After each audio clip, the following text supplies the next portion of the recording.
کھیل رہا ہے. میں تو صرف ہمدردی کروں گی ان لوگوں کے ساتھ جو اس کے جھوٹ کو سچ مانتے ہیں. اور آپ اس کی پوری تاریخ اٹھا کے دیکھ لیں, آپ شروع سے لے کے آج تک دیکھ لیں, اس کے پورا بلکہ اس کا دوسرا کریئر جو ایز اے کرکٹر ہے وہ بھی اٹھا کے دیکھ لیں, اس پر کتنے سوالیہ نشان ہیں. تو ایک مغرور, گھمنڈی, جھوٹا آدمی اب پاکستان کی جو امن ہے پاکستان کا, جو ایک یکجہتی کی ایک فضا ہے, اس کو خراب کرنے پر تلا ہوا ہے. یہ پہلی مرتبہ پاکستان کی تاریخ میں نہیں ہوا, اس سے قبل بھی پاکستان کی تاریخ میں اس طرح کی نفرتیں پھیلانے کی سازشیں ہوئی ہیں. کبھی لوگوں کو مذہب کی بنیاد پر لڑایا گیا, کبھی رنگ کی بنیاد پر لڑایا گیا, کبھی نسل کی بنیاد پر لڑایا گیا. آج پھر یہ فتنہ عمران نیازی اس طرح کی کرتوتیں کر رہا ہے, اس طرح کی سازشیں کر رہا ہے.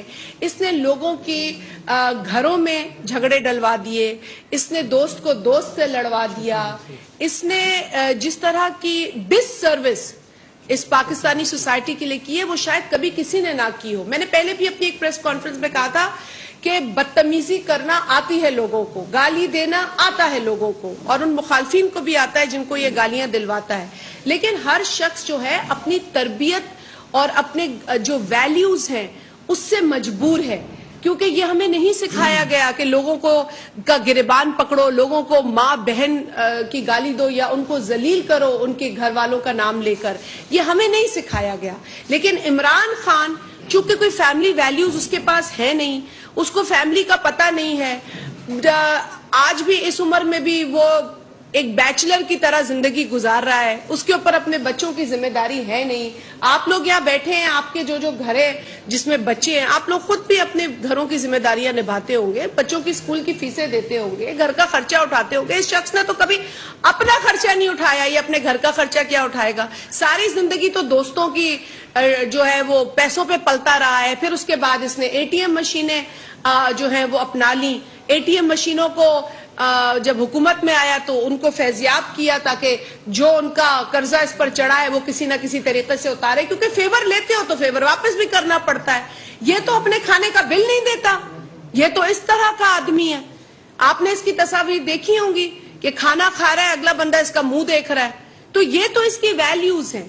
تو جو عمران خان کی ویلیوز ہیں وہ کسی سے ڈھکی چھپی نہیں ہے, صرف یہ ہے کہ یہ لوگوں کے ذہنوں کو گمراہ کر رہا ہے, اور کچھ معصوم لوگ جو ہیں وہ گمراہ ہوتے چلے جا رہے ہیں. مجھے تو ان کی عقل پہ حیرت ہوتی ہے. جہاں تک سوال پیدا ہوتا ہے سیاست کا, دیکھیں پاکستان کے اندر ہم نے دیکھا 90s کی سیاست ہوئی, اس کو یقیناً اس نے نقصان پہنچایا, اور پھر سیاسی جماعتوں نے خود اس بات کا اعتراف کیا کہ ہمیں ایک دوسرے سے لڑنے کے بجائے پاکستان کے اندر جمہوریت کو مضبوط کرنے کی ضرورت ہے. ہمیں اپنے جو ڈفرینسز ہیں ان کو الگ کرنا ہے. ڈفرینسز ہوتے ہیں, کیوں نہیں ہوتے. آج بھی جو جماعتیں حکومت میں بیٹھی ہیں ان کے کئی نظریاتی ڈفرینسز ہیں, ان کے کئی ماضی میں ایسے ڈفرینسز ہیں جو بیٹھ کے عقل دنگ رہ جاتی ہے کہ بھائی یہ بھی ہمارے اندر جو ہے وہ ڈس ایگریمنٹ ہوا ہے.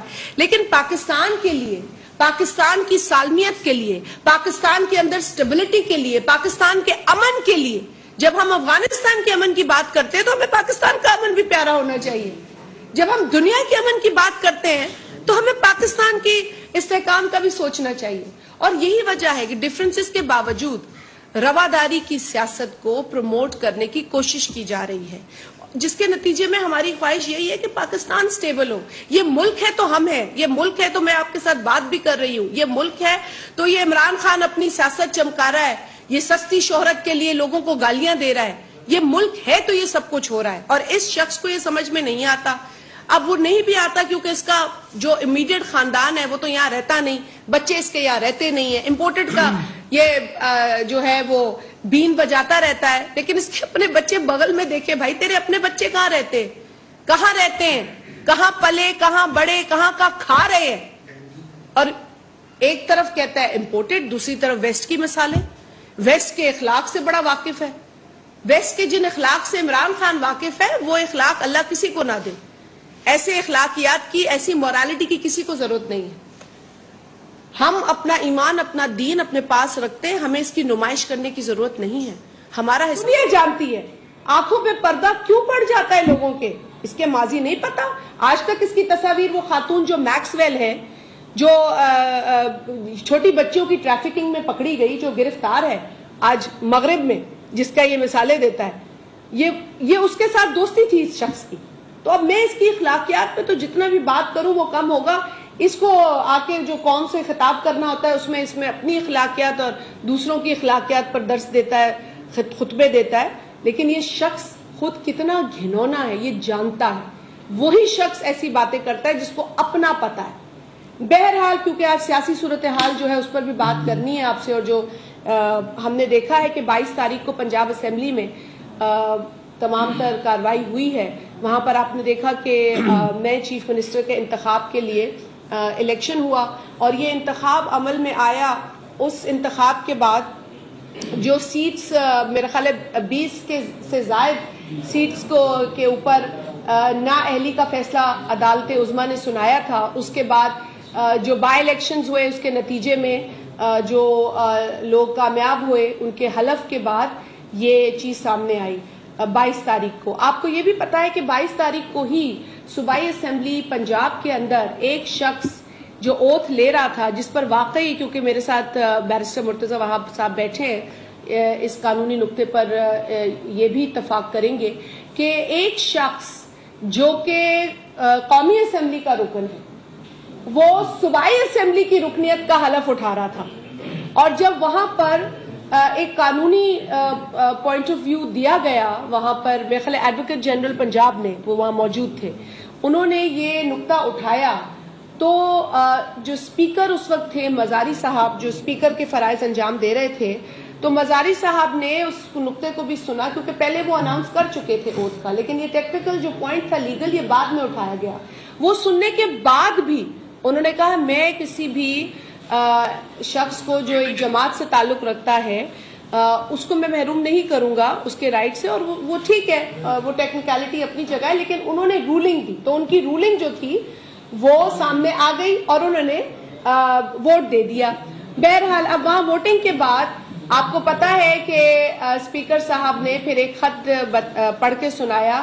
چونکہ جو پی ایم ایل ہے اس کے جتنے بھی اراکین تھے ان کو ان کی جماعت کے سربراہ کی جانب سے یہ ہدایت ایک خط کے ذریعے جاری کی گئی تھی کہ ان کو ووٹ کہاں دینا ہے. میرا خیال ہے حمزہ شریف کے بارے میں ان کی وضاحت اس خط میں تھی.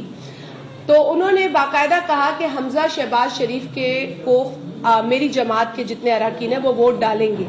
اب آئین کے جو آرٹیکلز ہیں اس میں تو بڑا واضح ہے کہ ایسی ہدایت آتی ہے, اور ایسی ہدایت پر جو ہے وہ اس ہدایت پر عمل نہ کرنے کے نتیجے میں کیا کانسیکوینسز ہوتے ہیں, وہ تو آئین ہے. لیکن انٹرسٹنگلی سپریم کورٹ کی ایک ججمنٹ بھی ہے. اب سپریم کورٹ کی جو ججمنٹ ہے اس کے اندر آپ جانتے ہیں کہ اس ججمنٹ میں انہوں نے 63A کی انٹرپریٹیشن کی, اور انٹرپریٹیشن کے مطابق انہوں نے 20 سے زائد اراکین کو ڈسکوالیفائی کر دیا. اگر یہ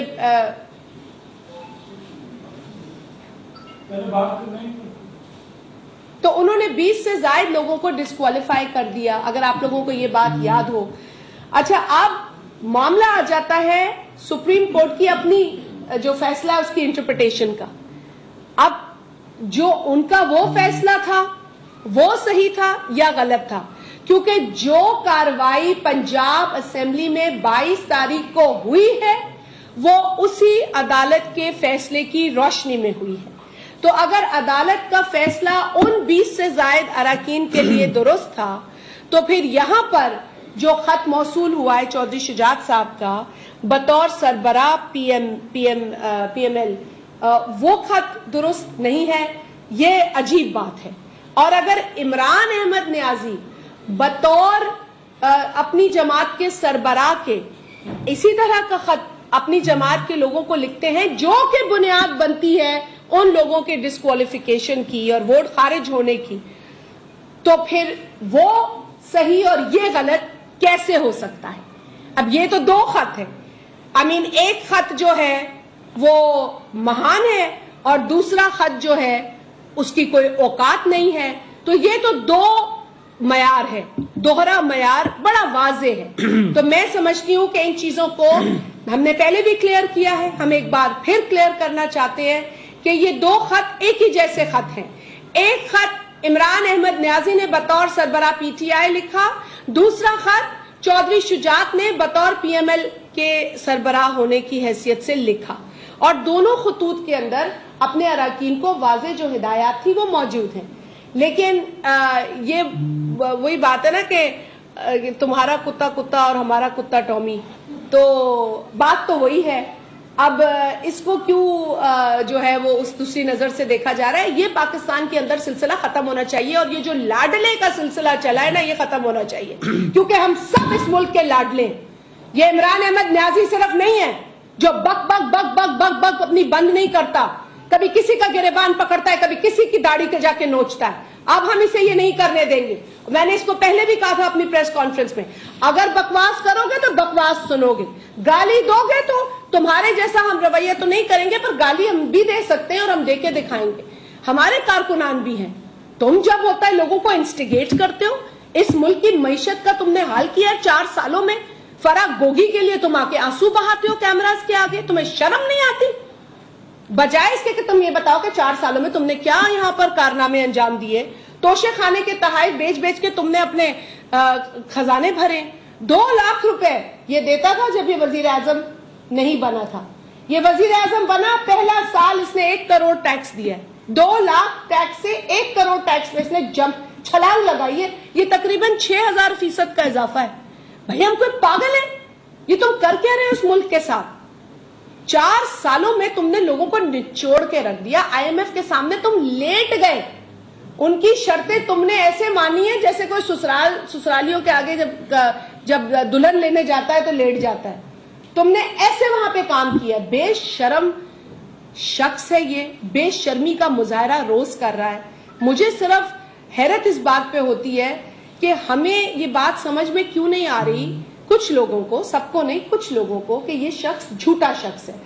کورٹ کے اوپر میں یقیناً ہم انحصار اس لیے کرتے ہیں کیونکہ ہم امید رکھتے ہیں, حالانکہ فیصلے تاریخ میں کوئی خوش آئند نہیں ہوئے ہیں, ہمیں افسوس بھی ہوتا ہے ان فیصلوں کے اوپر, لیکن آج بھی نظریں عدالت کے اوپر ہیں, اور عدالت کے اوپر آج ان کے اپنے فیصلے کی روشنی میں نظریں ہیں. جو سپریم کورٹ کا فیصلہ ان 20 سے زائد اراکین کی ڈسکوالیفیکیشن کا اور ان کی انٹرپریٹیشن 63A کی تھی, اس کے اوپر ہماری نظریں. اگر تو وہ صحیح ہے تو پھر یہ جو ہوا ہے پنجاب اسمبلی میں 22 تاریخ کو, وہ صحیح ہے. جی بیرسٹر صاحب, وہ صحیح ہے. اور اگر وہ غلط ہے تو پھر میں عدالت کو غلط کہوں, پھر میرے پہ کوئی کنٹیمپٹ نہ ہو. لیکن یہ تو عدالت کا فیصلہ ہے نا جی. اچھا, شاہ محمود قریشی صاحب سے کوئی پوچھتا ہے, کسی ماضی کی ایک کلپ چل رہی تھی, اگر آپ نے بھی دیکھی ہے, چلائی ہوگی, اس میں پوچھا گیا کہ جی اسپیکر کی رولنگ کے بارے میں, تو انہوں نے کہا جی اسپیکر کی رولنگ تو چیلنج نہیں ہو سکتی. انہوں نے بالکل اس طریقے سے جس طرح وہ بات کرتے, مطلب وہ تو ایسے بات کرتے ہیں نا جیسے ان کے لفظ کے بعد تو بس this is the end. تو شاہ محمود قریشی صاحب جیسے بڑے پائے کے جو اپنے آپ کو سیاستدان سمجھتے ہیں, وہ کہتے ہیں, ان کے اپنے الفاظ ہیں کہ ہم چیئر کی رولنگ کے جو بات ہے وہ نہیں ہو سکتی, چیئر کی رولنگ پر کوئی اور ڈیسیشن نہیں آ سکتا. یہ باقاعدہ ان کے اپنے الفاظ ہیں. ٹھیک ہے نا جی. اب آ جاتے ہیں بینچ کے اوپر. ہم یہ چاہیں گے کہ یہ فل بینچ ہو, اور بنتا بھی فل بینچ ہونا ہے, کیونکہ دیکھیں 3 لوگ ہیں, ڈیوائیڈ ہو جاتے ہیں, فیصلہ نہیں آ پاتا, اور اس میں دیر ہوتی ہے. یہ اتنا امپورٹنٹ فیصلہ ہونا ہے, کیونکہ یا تو پھر 63 کی انٹرپریٹیشن وہ نہیں ہونی چاہیے تھی جس سے یہ ساری چیز کریٹ ہوئی ہے. یہ ساری چیز کریٹ ہی اسی انٹرپریٹیشن کے بعد ہوئی ہے نا, جو انٹرپریٹ ہوا 63A اس ججمنٹ کے اندر. اور اگر اب کوئی فیصلہ آنا ہے تو یہ ہماری ڈیمانڈ سمجھ لیں عدالت کے سامنے, یا ریکویسٹ سمجھ لیں, جو بھی لفظ بہتر ہے, کہ ہم یہی ریکویسٹ کر رہے ہیں کہ عدالت کو فل بینچ اس پہ قائم کرنا چاہیے, لارجر بینچ, جس کو میں خیال ٹیکنیکلی اٹس بیٹر ٹو سے لارجر بینچ اور full bench, so that this important decision is decided with that collective wisdom. کیونکہ آج پورا جو رجحان ہے, جو پورا فوکس ہے, وہ اب اس فیصلے کے اوپر ہے. تو لہٰذا ہم بار بار یہی ریکویسٹ کر رہے ہیں عدالت سے کہ خدارا اسے 3 ممبر بینچ پر نہ رکھیں, اسے لارجر بینچ یا فل بینچ کی طرف لے جائیں. if a fair judgment is to be given on this. اچھا, اس کے علاوہ باتیں تو بہت ہیں, آپ کے سوال بھی ہوں گے, لیکن میں چاہتی ہوں کہ مرتضی وہاب صاحب اس پر ایڈ کر لیں اور پھر آپ کے سوالات کی طرف بھی ہم جائیں. بسم اللہ الرحمن الرحیم. میں بحیثیت شہری کے, بحیثیت قانون کے طالب علم کے اور بحیثیت سیاسی کارکن کے یہ سمجھتا ہوں کہ جو نظریات ہوتے ہیں وہ ایبسلیوٹ ہوتے ہیں, جو پرنسپل ہوتے ہیں وہ ایبسلیوٹ ہوتے ہیں, اور پاکستان کی قوم نے, پاکستان کی عدالتوں نے جو ماضی میں نظریہ ضرورت تھا اس کو اب دفن کر چکی ہے. تو میں سمجھتا ہوں جو بھی اصول ہیں, جو بھی پرنسپلز ہیں, اس کے اوپر ایکسیپشنز نہیں ہوتی ہیں, وہ پھر ایبسلیوٹلی اپلائی کرتے ہیں. اور اگر کوئی پرنسپل اسٹیبلش کر دیا جائے تو وہ مجھ پر بھی اسی طریقے سے اس کا اطلاق ہوگا جس طرح شادیہ بی بی کے اوپر ہوگا, اور جس طرح ہم دونوں کے اوپر اطلاق ہوگا اسی طریقے سے پی ٹی آئی کے اوپر ہونا چاہیے, پی ایم ایل این کے اوپر ہونا چاہیے, یا کسی اور پاکستانی شہری کے اوپر ہونا چاہیے. جو گفتگو کا محور ہے اس وقت وہ آرٹیکل 63A ہے, اور 63A آرٹیکل جو ہے وہ 18ویں آئینی ترمیم میں پاکستان کی جو آئین ساز اسمبلی تھی اس نے اس کے اندر امینڈمنٹ کی, اور امینڈمنٹ کرتے ہوئے کچھ الفاظ کو شامل کیا. یہ 2010 میں 18ویں آئینی ترمیم آئی جس میں آرٹیکل 63A کے اندر جو لا میکرز تھے, کانسٹیٹیوشن میکرز تھے, انہوں نے لفظ پارٹی ہیڈ شامل کر دیا. پارلیمانی پارٹی کا ذکر نہیں ہے, پارٹی ہیڈ کا ذکر ہے, اور یہ مینشن کر دیا کہ وہ پارٹی ہیڈ ہی ہے جو کہ بعد میں الیکشن کمیشن آف پاکستان کو کمیونیکیٹ کرے گا کہ اس نے پارٹی پالیسی سے اس رکن نے انحراف کیا ہے. اور پھر قانون بنانے والوں نے اسی آرٹیکل 63A کی ایکسپلینیشن میں یہ لکھ دیا کہ پارٹی ہیڈ کون ہوتا ہے, جس کو آپ نے ڈکلیئر کیا ہو. کسی بھی سیاسی جماعت کو آپ ڈکلیئر عمران خان کے سامنے تو نہیں کریں گے, اس کا جو متعلقہ ادارہ ہے وہ الیکشن کمیشن آف پاکستان ہے جو کہ سیاسی جماعتوں کی رجسٹریشن کرتا ہے. اس الیکشن کمیشن آف پاکستان کے سامنے پاکستان مسلم لیگ کا جو ڈکلیئرڈ صدر ہے, پارٹی سربراہ ہے, پارٹی ہیڈ ہے, وہ چودھری شجاعت حسین صاحب ہیں. چودھری شجاعت حسین صاحب 22 جولائی کو ہونے والے وزیر اعلیٰ پنجاب کے انتخاب میں اپنے پارٹی اراکین کو ہدایت جاری کرتے ہیں, ان رائٹنگ ہدایت کو جاری کرتے ہیں, اور وہ جو ہدایت ہے اس کو deputy speaker of the Punjab assembly کو کمیونیکیٹ کر دیا جاتا ہے. اب ڈپٹی اسپیکر پنجاب اسمبلی جو کہ آئین قانون کے مطابق ان کو اس الیکشن کے پروسیس کو کنڈکٹ کرنا ہے, پنجاب اسمبلی کے جو رولز ہیں, قواعد و ضوابط ہیں, اس کے ساتھ اس کو کنڈکٹ کرنا ہے, تو اس کے لیے لازم ہے کہ وہ فیصلہ وہ کرے جو کہ قانونی اعتبار سے صحیح فوٹنگ پر موجود ہے. ڈپٹی اسپیکر صاحب جب فیصلہ کرتے ہیں تو ان کے سامنے آئین کے آرٹیکل 63A کے واضح الفاظ درج ہیں جو کہ پارٹی ہیڈ کا ذکر کرتا ہے, پارلیمانی پارٹی کا ذکر نہیں کرتا. اور پاکستان کی عدالتیں ہوں یا دنیا بھر کی عدالتیں ہوں, انہوں نے ایک اصول سٹیچوٹری انٹرپریٹیشن کا اسٹیبلش کیا ہے جس کو کہتے ہیں لٹرل انٹرپریٹیشن, کہ جب آئین کے قانون کے الفاظ بالکل واضح ہوں, غیر مبہم ہوں, تو آپ کی ذمہ داری ہے عدالتوں کی کہ ان الفاظ کو منوان فالو کیا جائے, ان کو ریڈ ڈاؤن کرنے کی ضرورت نہیں ہے.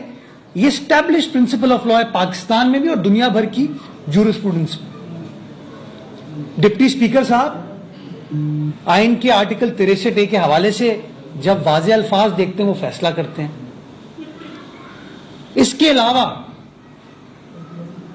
جب 18ویں آئینی ترمیم کا 63A عزت مآب سپریم کورٹ کے سامنے ماضی میں چیلنج ہوا تو سپریم کورٹ کی فل کورٹ بیٹھا 17 کے 17 جج صاحبان, اور اس کی رپورٹڈ ججمنٹ ہے 2015 PLD سپریم کورٹ پیج 401. 2015